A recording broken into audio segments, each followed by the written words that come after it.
뉴스의 빈틈을 채워드리는 시간 뉴스링크 시작합니다.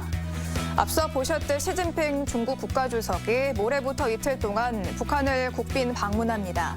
흔히 외빈을 맞을 때 국빈 방문 혹은 공식 방문 이렇게 표현하죠. 어떤 차이가 있을까요? 먼저 국빈 방문부터 짚어드립니다. 국빈, 말 그대로 국가의 손님으로 최고 대접을 하는 겁니다. 정상회담 외에도 공식 환영식이나 만찬, 국회 연설 등 일정도 많고요. 여기에 쓰이는 비용은 초청한 국가에서 부담합니다. 그렇다면 공식 방문은 어떨까요? 국빈 방문보다는 한 단계 낮습니다. 의전이나 예우 제공 범위도 축소됩니다. 다만 한 국가의 정상이 공식적으로 초대한다는 점은 같습니다.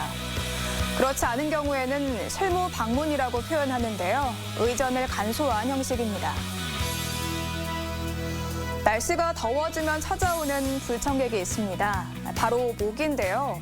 성가시고 귀찮은 건 물론 말라리아 같은 질병까지 옮깁니다. 원충에 감염된 얼룩날개 모기가 옮기는 말라리아. 모기가 사람의 피를 빠는 과정에서 원충이 전파되고요. 40도의 고열과 심한 두통, 구토 증상까지 일어납니다. 면역력이 약하다면 더 치명적이겠죠.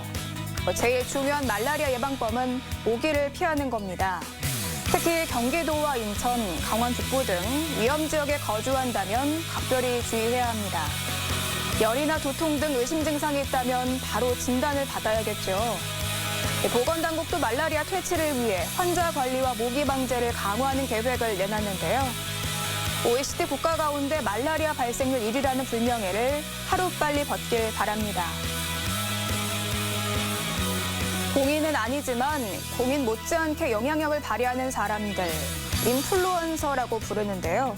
특히 이들은 SNS에서 큰 인기를 끌고 있습니다.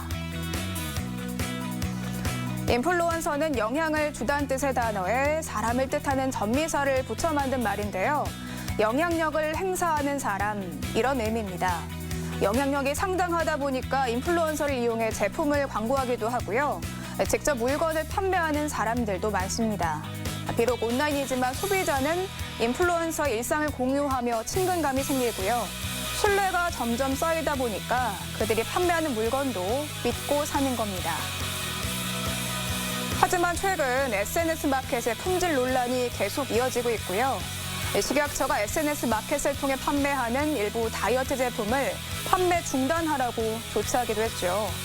소비자의 신뢰를 저버리는 인플루언서들의 사례, 더 이상은 나오지 않길 바랍니다. 지금까지 뉴스링크였습니다.